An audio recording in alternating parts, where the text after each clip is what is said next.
Assalamualaikum warahmatullahi wabarakatuh. Selamat pagi anak-anak.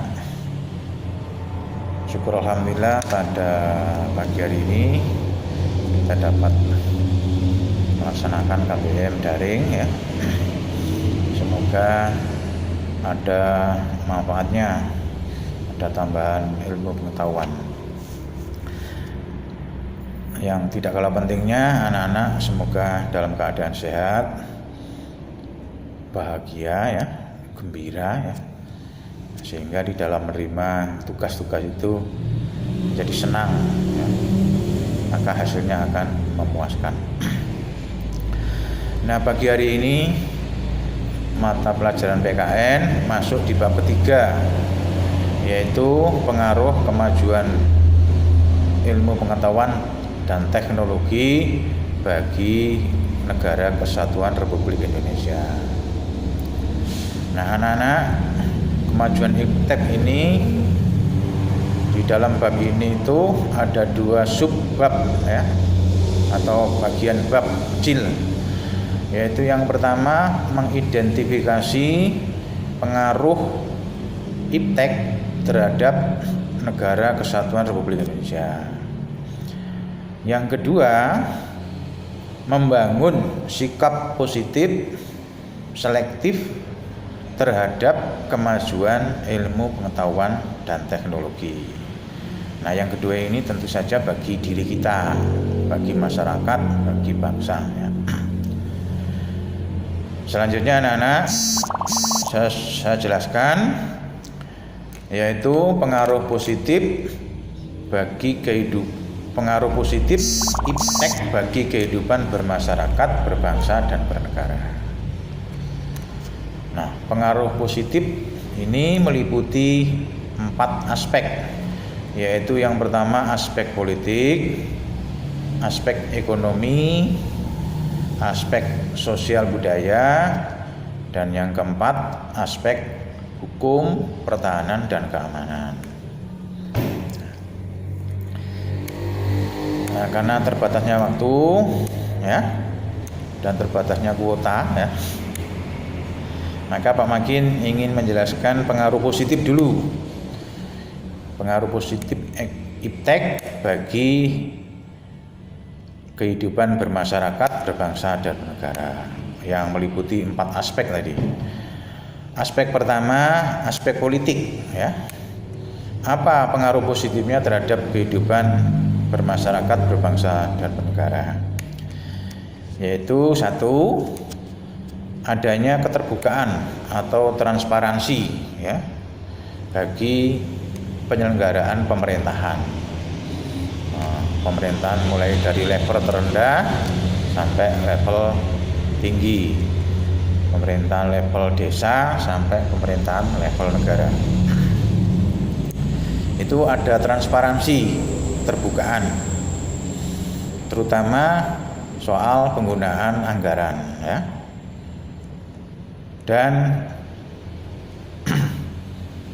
penyelenggaraan, pembuatan keputusan-keputusan maupun cara merekrut pegawai negeri ya, itu transparan ya, transparan.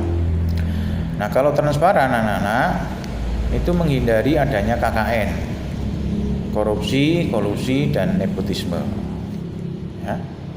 Itu pengaruh positif aspek politik ya, pengaruh positif iptek terhadap aspek politik ya.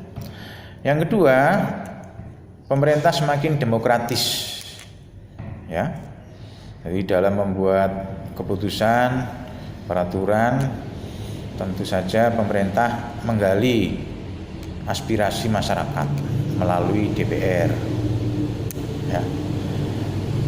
Nah, usulan-usulan masyarakat itu nanti diakomodir, dimasukkan dalam draft peraturan perundang-undangan, sehingga peraturan perundang-undangan yang dibuat oleh pemerintah itu dapat diterima oleh kalangan masyarakat secara luas. Aspek positif berikutnya adalah partisipasi masyarakat meningkat. Jadi masyarakat Indonesia, masyarakat warga negara ini meningkat partisipasinya dalam pembangunan. Ya, karena apa? Karena mereka merasa diperhatikan oleh pemerintah. Pemerintah peduli terhadap masyarakat, sehingga masyarakat sebaliknya ikut cawe-cawe, ikut partisipasi dalam kehidupan bermasyarakat, berbangsa dan bernegara. Yang keempat, adanya kebebasan warga negara itu meningkat, ya. Kebebasan menyampaikan pendapat baik secara lisan maupun tulisan, ya. Ini contoh-contoh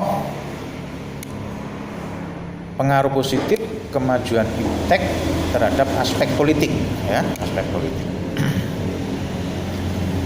Yang kedua, aspek ekonomi. Nah, aspek ekonomi itu investasi menjadi meningkat, baik investasi dalam negeri maupun investasi asing. Investasi itu apa, anak-anak? Yaitu penanaman modal. Nah, kalau terjadi penanaman modal, maka perusahaan-perusahaan itu menciptakan lapangan kerja sehingga dapat menyerap tenaga kerja di sekitarnya. Nah, sehingga masyarakat itu bisa bekerja, ya, mendapat penghasilan dan dapat menghidupi keluarganya. Yang kedua, pasar internasional terbuka. Nah, jadi kalau masyarakat Indonesia itu mampu membuat produk dengan kualitas bagus, dapat diekspor, ya. Nah, itu boleh-boleh saja, ya. Itu pasar internasional meningkat. Nah, sebagai contoh, kerajinan di Bali itu banyak dibeli oleh orang-orang asing. Yang berikutnya adalah devisa negara meningkat. Ini efek dari orang-orang atau warga negara kita yang pergi ke luar negeri untuk bekerja dan mengirimkan uangnya ke negara kita, itu menimbulkan efek positif, devisa negara itu menjadi naik, ya. Ini contoh-contoh pengaruh positif iptek terhadap aspek ekonomi, ya. Yang ketiga, aspek sosial budaya, ya. Pengaruh positif di dalam budaya ini, ya, aspek sosial budaya ini, contohnya misalnya info-info yang baik dari luar negeri itu bisa masuk ke dalam negeri, ke dalam diri kita melalui HP, ya, melalui internet dan lain-lain. Nah, itu maka info-info positif itu perlu kita ambil manfaatnya, ya, Akan terjadi yang namanya transformasi ilmu pengetahuan, ya. Kemudian etos kerja menjadi naik. Ya, sebagai contoh, ada berita yang menceritakan pekerja di Jepang itu mulai jam 7 pagi sampai jam 9 malam. Nah, itu kalau dimaknai positif, maka menjadi etos kerja kita itu menjadi ingin niru seperti orang Jepang, ya. Maka masyarakat Indonesia tidak menjadi malas karena niru etos kerja dari negara-negara asing. Kemudian disiplin meningkat. Ya, contohnya misalnya disiplin lalu lintas. Ya, mohon maaf anak-anak kalau saya bandingkan lalu lintas di Singapura sama di Indonesia itu ya kalah disiplin. Kita kalah disiplin. Singapura sangat disiplin ya. Nah, itu kalau kita maknai positif, maka kita niru ya, niru budaya disiplin warga negara Singapura di dalam berlalu lintas. Nah, ini termasuk efek positif kemajuan teknologi ya di bidang sosial budaya. Kemudian pengaruh positif iptek di bidang hukum, pertahanan dan keamanan ya. 1. Supremasi hukum meningkat. Supremasi hukum di Indonesia meningkat ya. Supremasi penegakan hukum di Indonesia meningkat ya.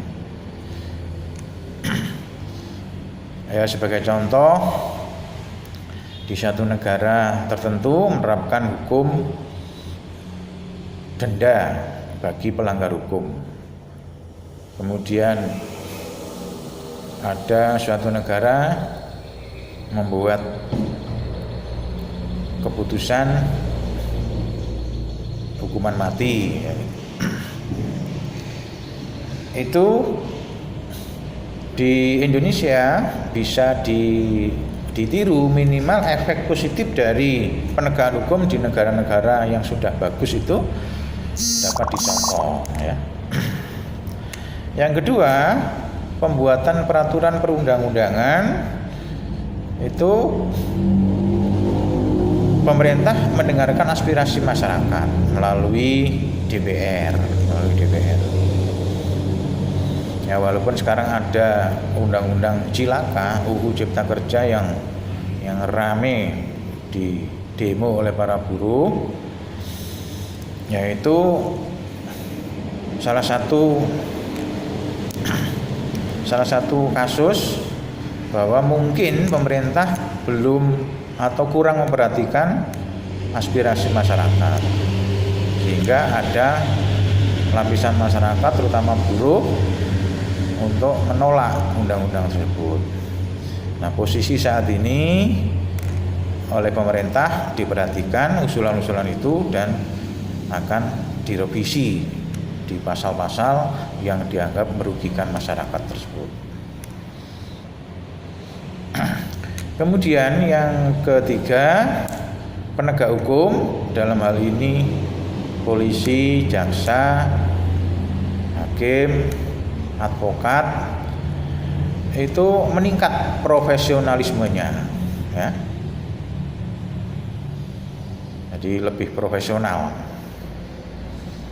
lebih menguasai tugasnya, tidak awur-awuran ya.